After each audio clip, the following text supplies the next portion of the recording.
A very warm wishes to all the viewers.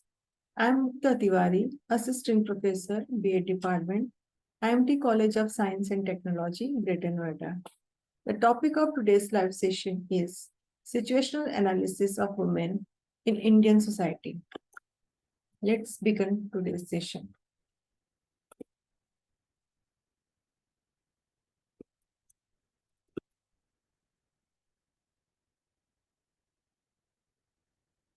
So, the worth of civilization can be judged by the place given to women in the society. The status of women in India has been subject to many great changes over the past few millennia. From equal status with men in ancient time to the low point of medieval period to the promotion of equal rights by many reformers, the history of women in India has been eventful. So, the status of women in ancient period. These are some key points related to the ancient period. The worth of civilization can be judged from the position that it gives to women. Of the several factors that justify the greatness of India's ancient culture, one of the greatest is the honored place ascribed to women. Manu, the great lawgiver, said long ago, where women are honored, there reside the god.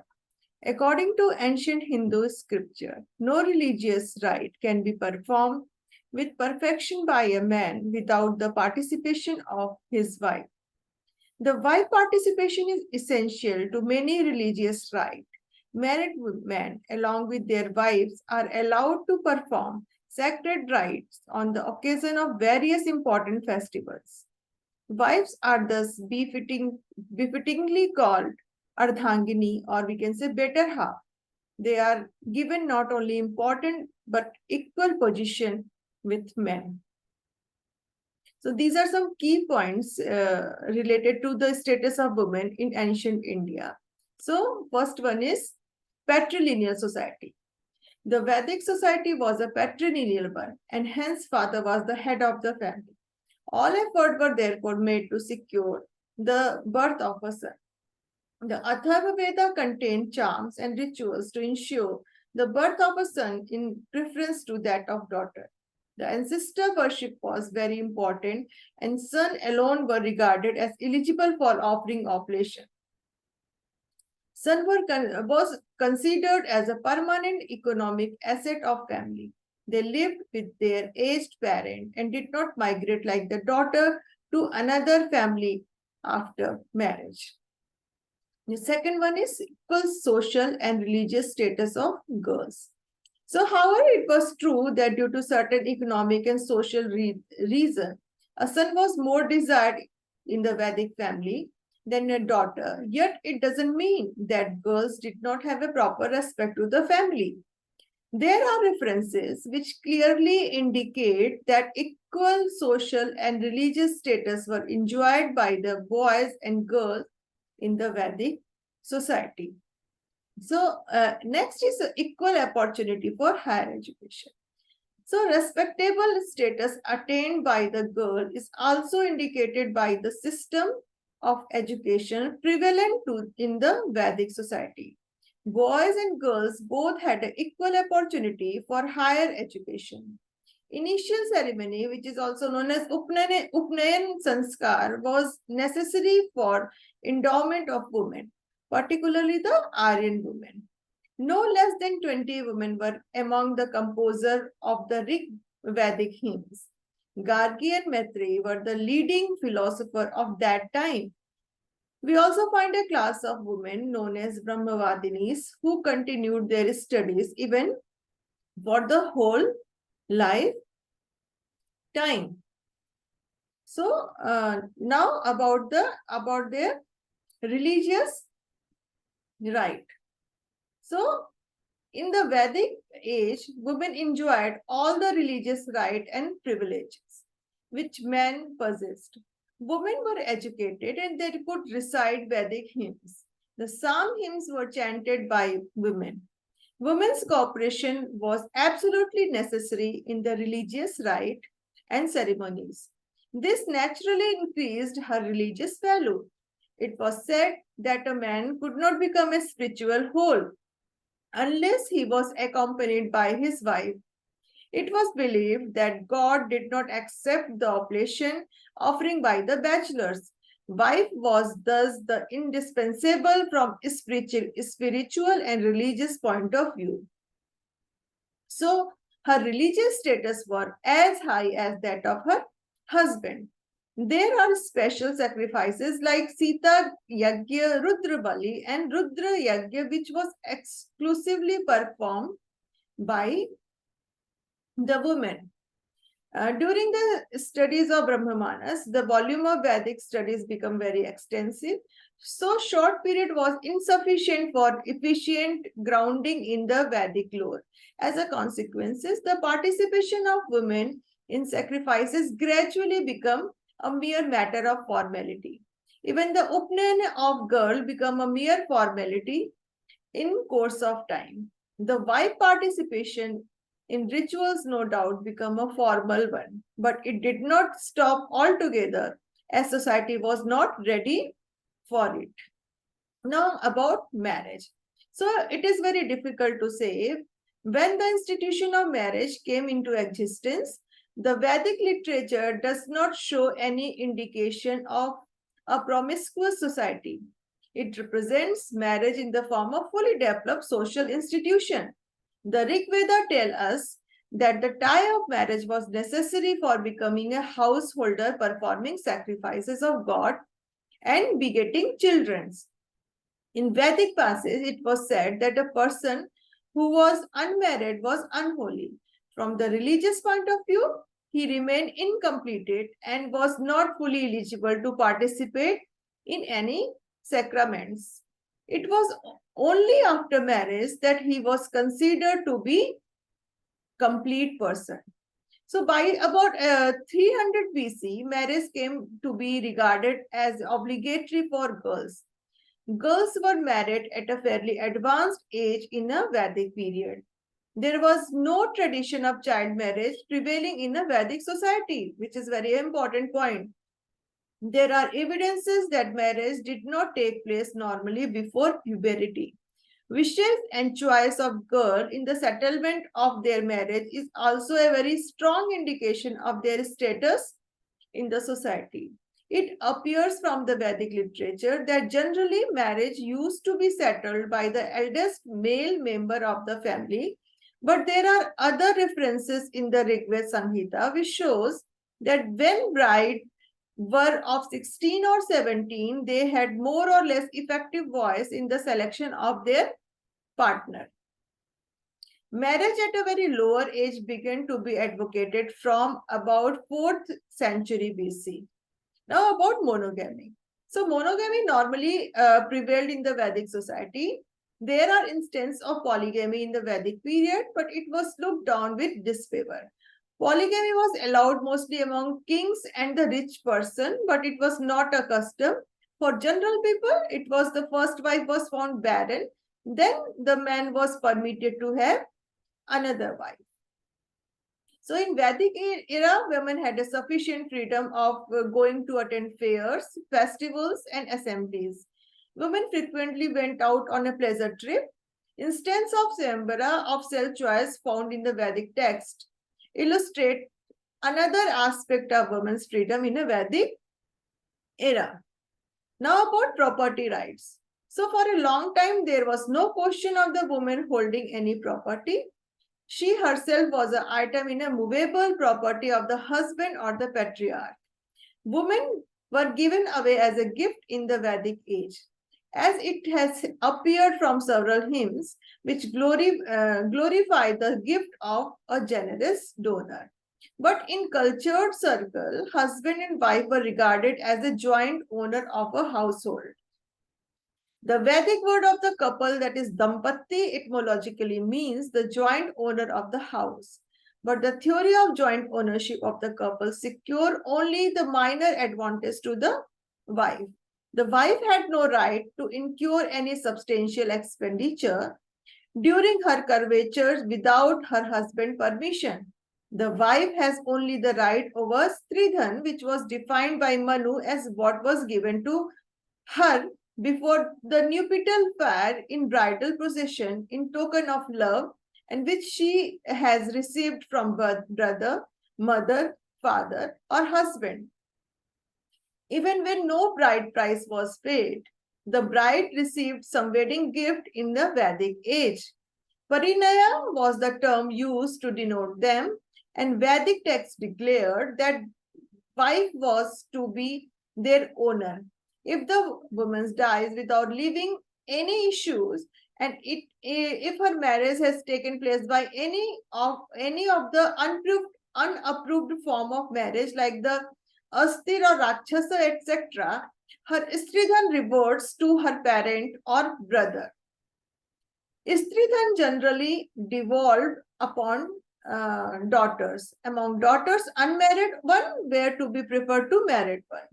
And among the latter, the first claim was of those who were not well-to-do. Unmarried women got shared from father's property. The Rig Veda expressively refers to an old maiden claiming her share in her patrimony. But the married daughter did not get any share. Woman as widow had plenty rights in her husband's property. After the death of her husband, the first successor was the widow. In the presence of her husband, she had no separate property except her stridhan. So, widow's mother had wide right to retain the property for the maintenance and for the son, which could have by Niyoga.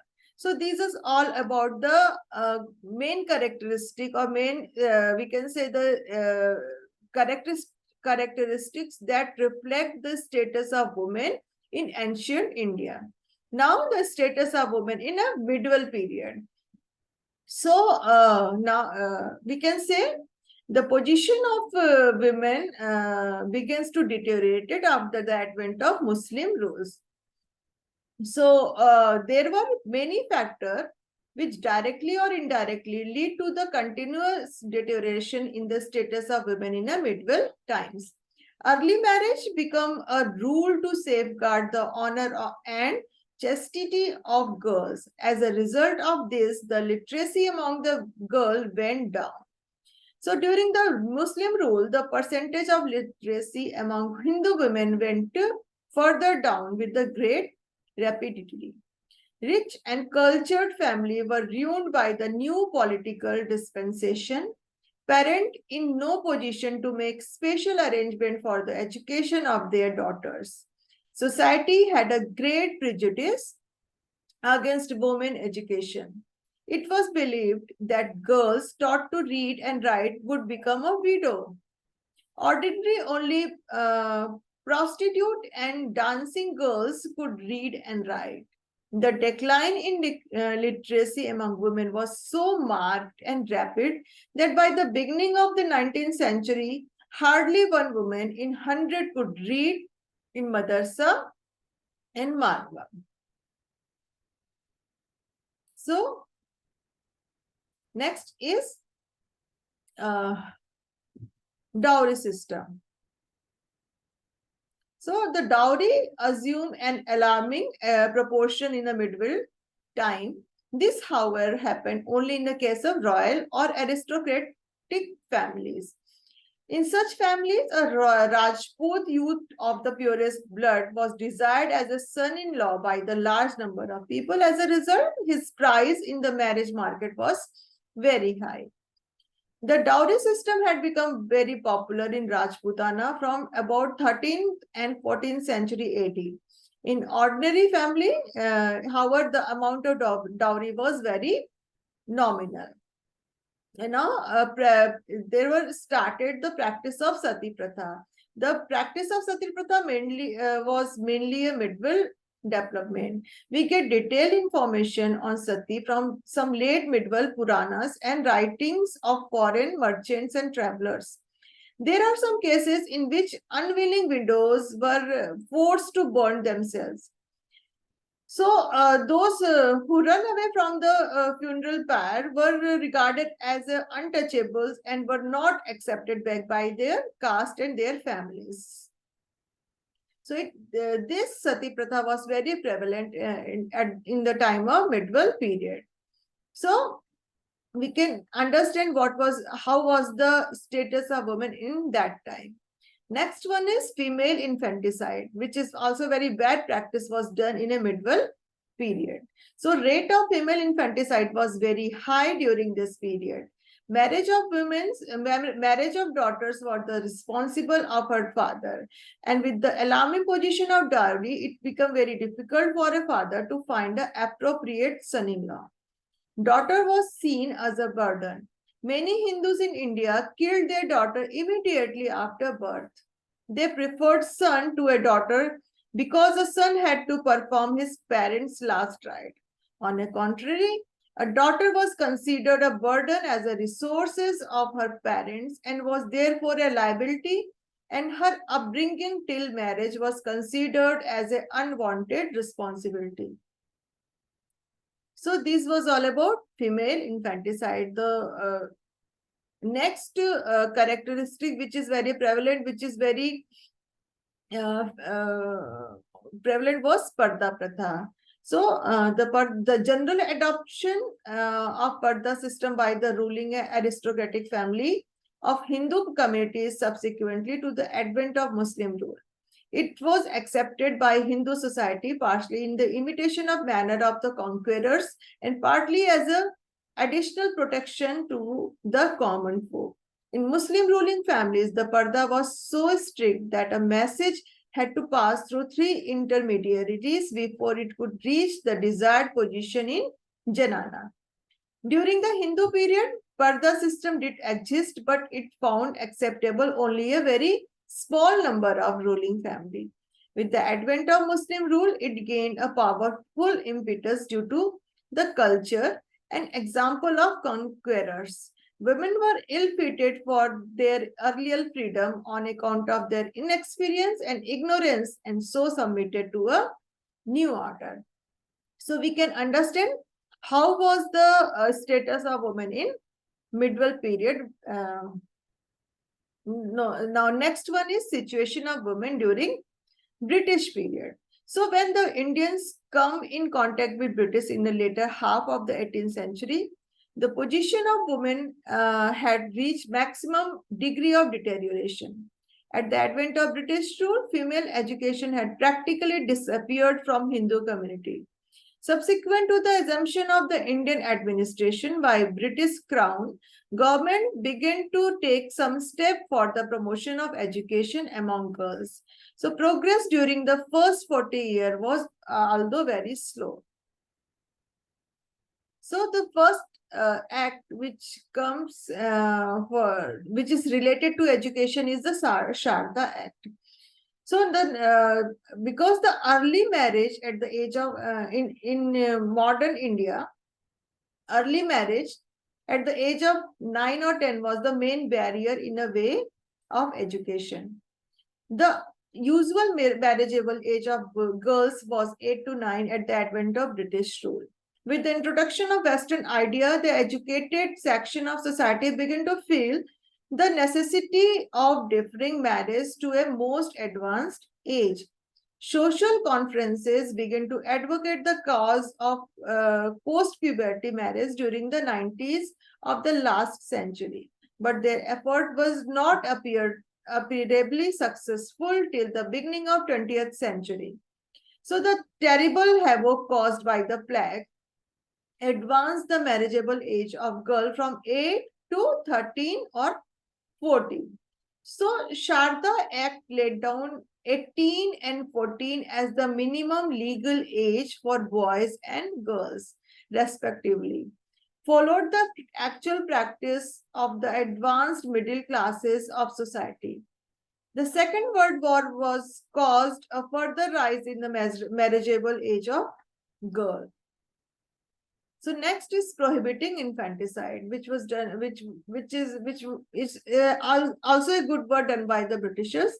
So British government passes an official proclamation prohibiting infanticide through an act in 1870. According to this act, it was compulsory for a parent to register the birth of their children, both boys and girls.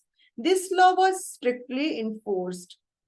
The Brahma Samaj, the Arya Samaj, and all other such socio-religious reform movement worked against the social evil prevailing at that time.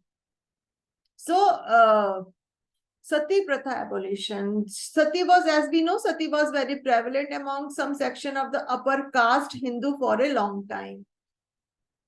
The number of Indian women committing sati was going up so rapidly that finally Lord William Bentinck, that Governor General of India, decided to abolish it by law. His conviction was also shared by the enlightened Indians like Dwarkanath Tagore and Raja Ram Mohan Roy. Finally, sati was abolished in 1829 and it was declared illegal and punishable by criminal court.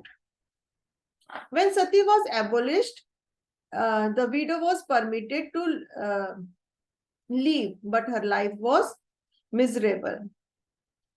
She was treated badly by her in-laws. They blame her to her husband's death. She was considered inauspicious and has excluded from all the socio-religious ceremony. Social reform like Raja Ram Mohan Rai, social reformers like Raja Ram Mohan Rai advocated the right of women, widows to remarry. J.P. Grant passed Widow Remarriage Act in 1856.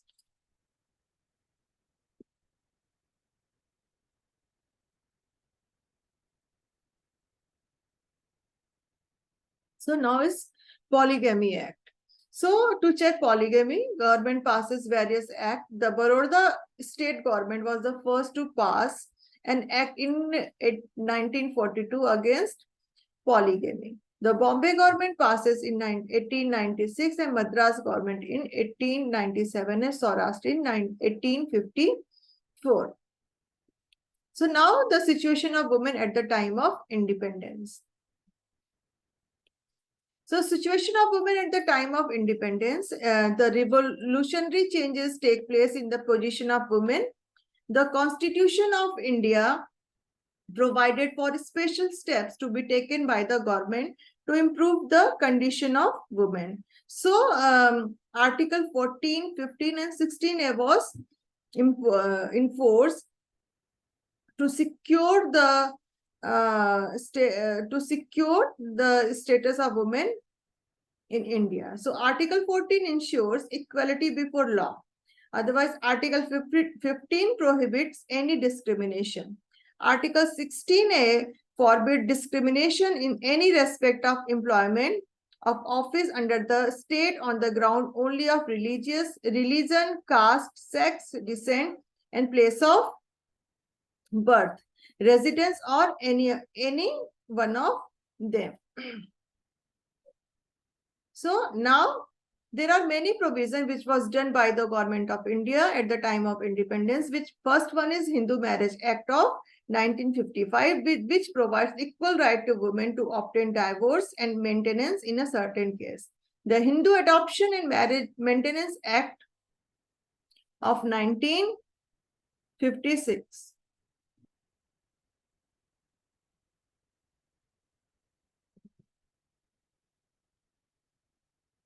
So, Hindu Adoption and Maintenance Act, which comes in 1956.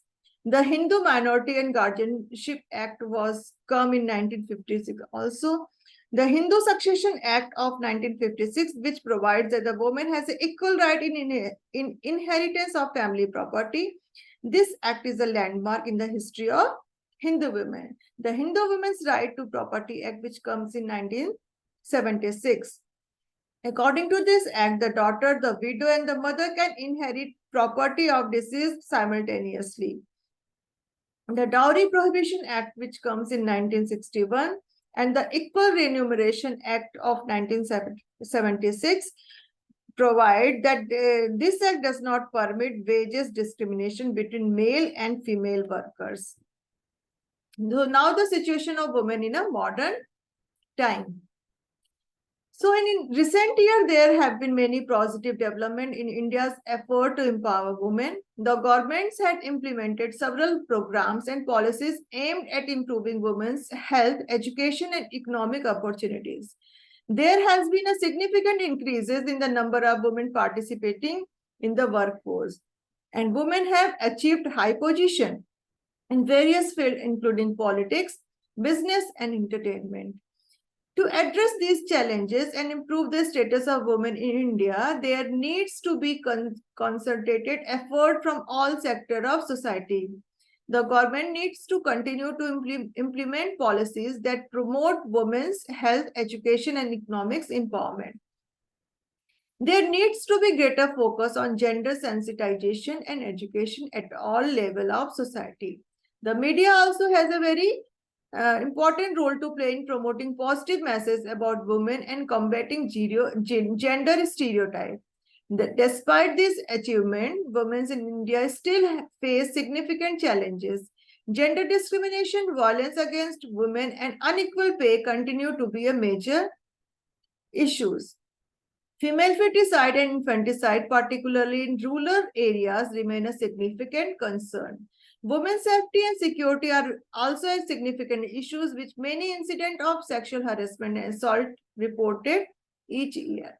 The Protection of Women from Domestic Violence Act 2005 provides legal protection of women from physical, emotional, and verbal abuse by their spouses or relatives.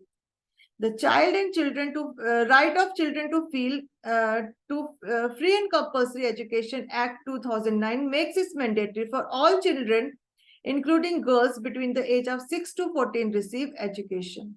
The Sexual Harassment of Women at Workplace Act 2013 provide a framework for addressing complaint of sexual harassment at the workplace. So we can say the status of women in India has improved significantly in recent years, but there is still a long way to go.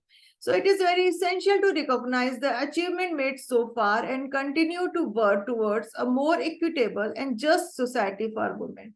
By addressing the challenges that women in India face and promoting gender equality, we can ensure that women can fully participate in all aspects of life and contribute to the development of country. So thank you so much.